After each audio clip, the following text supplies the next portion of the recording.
COVID-19 کے environment میں میاں نواز شریف کی تصویر مسلم لیگ نواز کے سوشل میڈیا سیل سے اور مریم نواز کے ٹویٹر سے ریلیز ہونا ایک حیران کن بات بھی ہے اور پرمسرت بھی ہے۔ حیران کن یہ ہے کہ اس موذی بیماری میں وہ بغیر ماسک کے اور باقی لوگوں نے ماسک پہنا ہوا ہے، اور مسرت یہ ہے کہ وہ صحت مند ہے، تو اس کا مطلب ہے جہاں جہاں مطلوب ہے، چاہے نیب ہیں، عدالتیں ہیں، ان کو پتہ چل جانا چاہیے کہ میاں صاحب بالکل صحت مند ہے اور ان کو واپس بلایا جا سکتا ہے۔ میرا ذاتی خیال یہ ہے کہ اس تصویر کے پیچھے کافی مقاصد ہیں جو کہ مسلم لیگ نواز کے سوشل میڈیا سیل نے حاصل کرنے کی کوشش کی ہے۔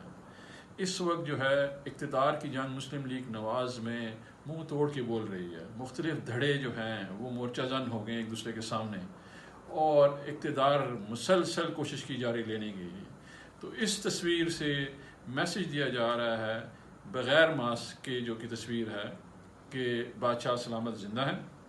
بادشاہ سلامت قائم اور دائم ہے، اور جو دھڑے سرکشی کرنے کا سوچ رہے ہیں وہ سرکشی بند کر دیں، کیونکہ ابھی تک بادشاہ سلامت موجود ہیں۔ میاں نواز شریف کے لیے میرا پیغام ہے کہ کووڈ-19 ایک بہت بری بیماری ہے، سخت بیماری ہے، آپ آلریڈی بیمار ہیں تو احتیاط کریں اور ماسک پہنا کریں۔